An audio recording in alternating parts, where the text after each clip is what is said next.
when you're ready. Women in sports have always faced an unequal playing field. From sexism on and off the court, rink, or field, women have had to work twice as hard to get the same recognition as their male counterparts. This area of discussion then led me to my question. Are women offered unequal opportunities for sports sponsorships?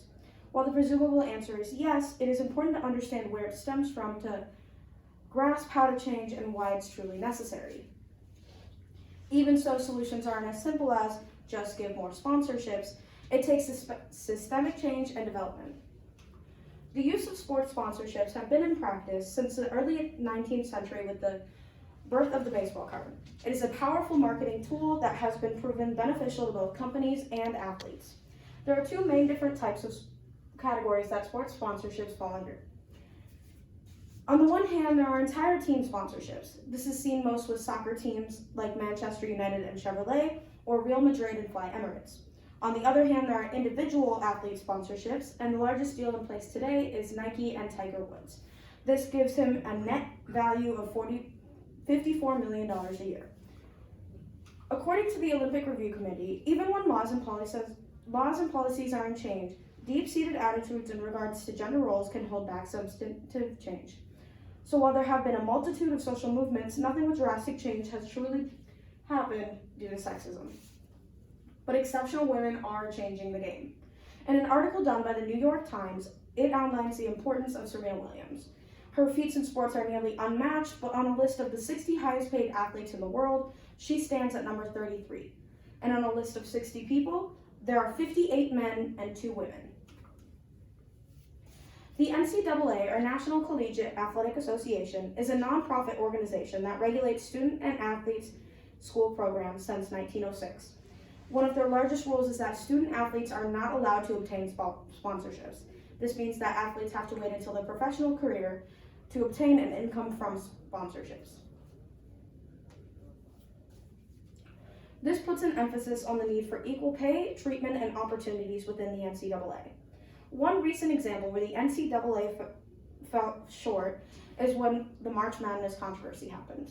During the 2021 basketball competition, women's photos surfaced of the men's and women's weight rooms.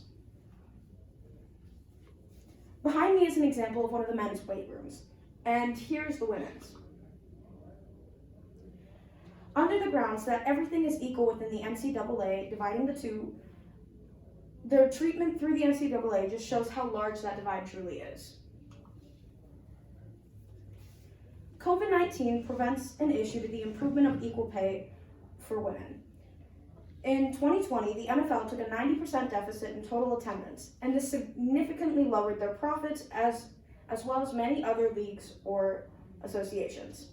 In this event, men's sports can be used as a fallback, as they don't need to break boundaries to obtain any extra profit. It is very important that this does not affect the future of women development. The solution. Well, it would be easy to say, just give more sports sponsorships. It's not as easy as that. It's issues like this that the people have the power to motivate companies to do better.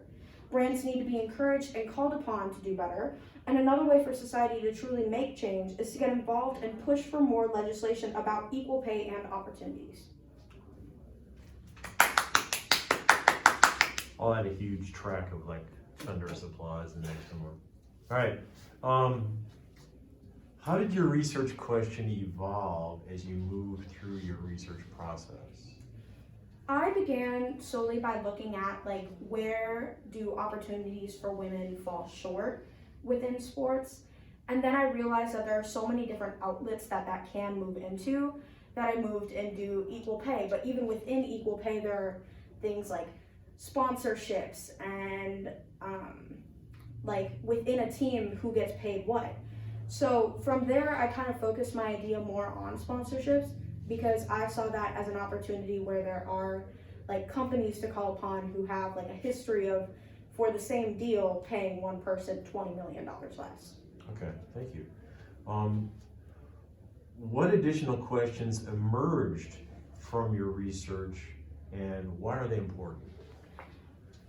Within writing my paper, I found that even while there's such a bridge and a gap between women and men, transgender women are like they're way farther. Like that gap gets so much larger. And so within my paper, I was able to explore that a lot more and see like where like what exactly, because they are literally discouraged from joining the sports world, not only for like other reasons where that's like stereotypes and stuff, but like also the reasons of like you will not be getting paid nearly enough.